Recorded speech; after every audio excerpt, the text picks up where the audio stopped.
Happy Friday, everyone. I'm Stephanie. I'm the Executive Director of Wildcare, and I'm here in our seabird pool room at Wildcare. And I'm going to talk briefly about our puffin patient. Who doesn't love a puffin? And I'm also going to give you an update on our Dovekey and then show you a common Myrrh who's also in our care. So I'm going to turn this camera around. So this is our Atlantic puffin patient who I showed you last week on live. And the puffin was brought to us a few weeks ago. There was a flurry of Atlantic puffins in the bay, and several of them washed up dead. Some of them were beached. And this bird was actually found at Sandy Neck in Barnstable, beached, and was severely underweight, very thin, weak, and debilitated. You can see the puffin's doing really well now.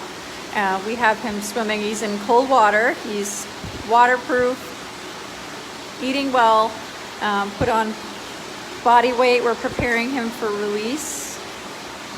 And some of you might be wondering why our puffin doesn't have the characteristic bright bill.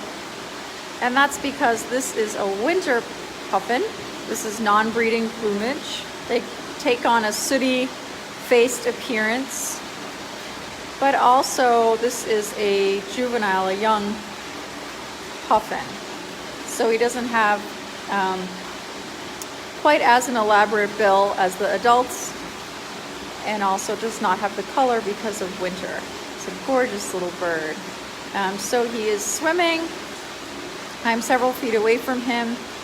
This is a cold water pool, salt water pool. I'm so glad that he's doing well. So now I'm going to back up and show you another patient.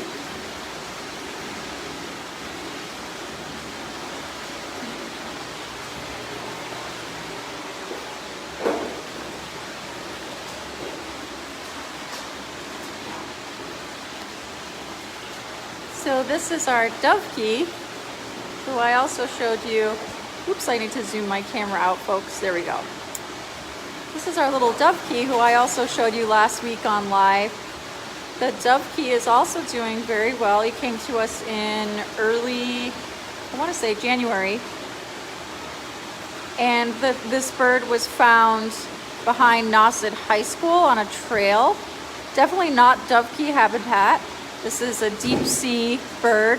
They spend their entire lives out on the water.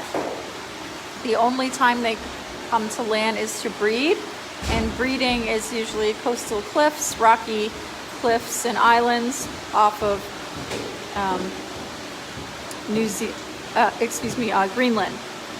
And so you can see he wanted to go up onto his haul out. I'm just going to move this haul out over so he can get onto it if he wishes. There we go. So this Dovekey was found on a trail, not Dovekey habitat, and had a wound on its neck. And we stabilized the bird, and then Dr. Morgan, who is our consulting veterinarian here at Wildcare, she anesthetized and sutured the bird's neck wounds. He's doing really well. He eats well. He's waterproof. Our concern is that he's not fully waterproof right in that location of where the wound is healing. And so you can't release a pelagic bird if they're not waterproof because their insulating insulating properties of their feathers would not be effective, and they would become hypothermic and wash ashore or die. So you can see this bird is very content being on the pool. This is warm water because he has some compromised waterproofing areas. You can see there's a searching behavior. He's looking for food. And there he goes, such beautiful little legs. So this bird has been eating lots of silversides, which were picked up and donated for us. They are freshly frozen. We thaw them, and the bird actually eats out of a dish. And I love, you can see that right now he's bathing and preening himself. And by having these birds on the pools, it's the closest to real life that we can bring them. And being on the water encourages them to preen and keep their feathers in perfect condition. And I hear Leah's footsteps.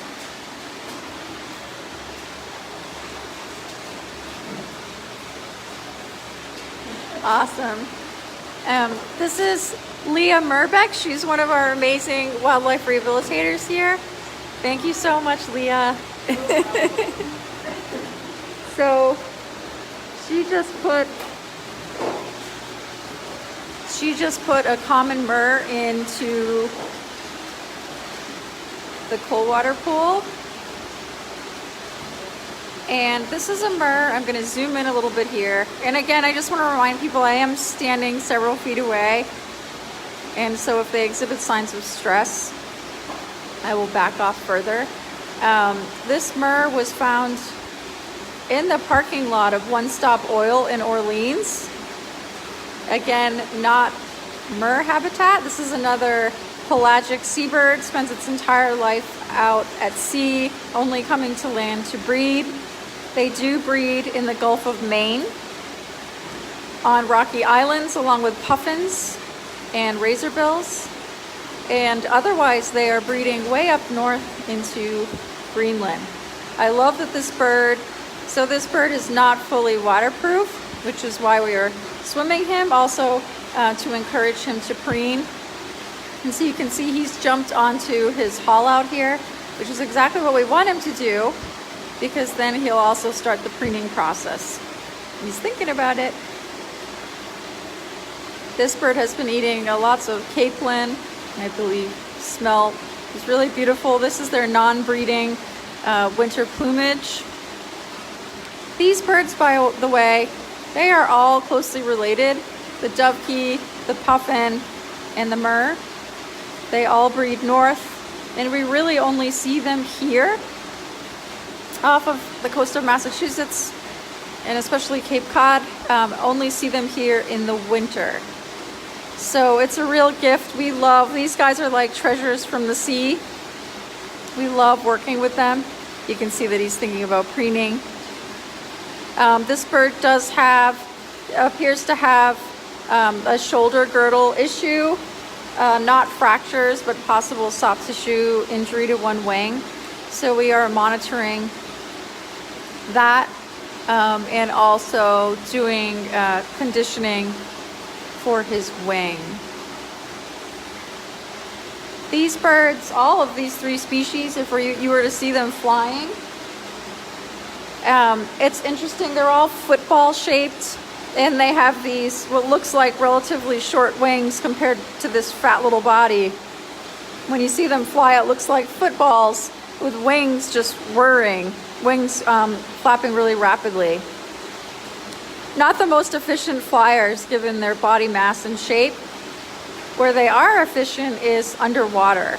These guys are all incredibly adept at hunting fish underwater, diving, pursuing prey. The Dovekies do a lot of surface feeding, where they're feeding off of zooplankton, but also dive for fish. And if you were to see these guys underwater, their pointed swept-back wings really aid them. They're more like marine mammals underwater. They're just so efficient. So he's preening.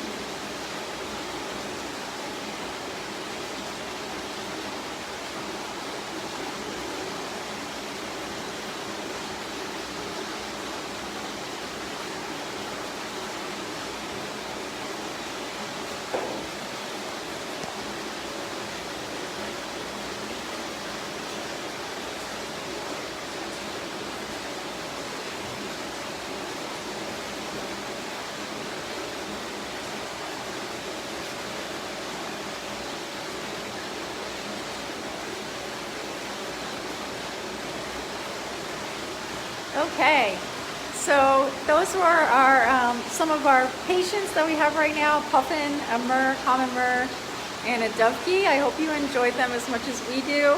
We love taking care of these guys in the winter. And I just need to remind you that we have an amazing event coming up tomorrow night, and it's not too late to buy tickets online.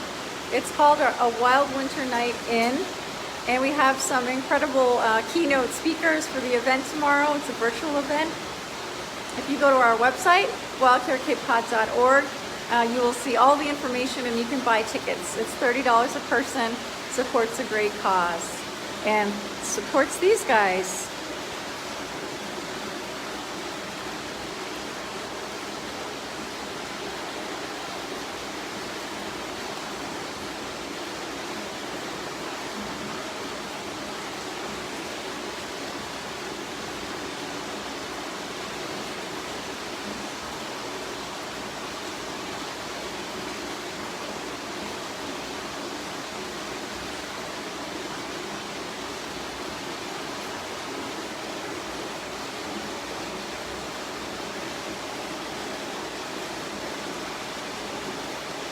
And before I sign off, I'm just going to zoom in. I can see that he's like a little bit wet on the surface of his back, which is something that we look for.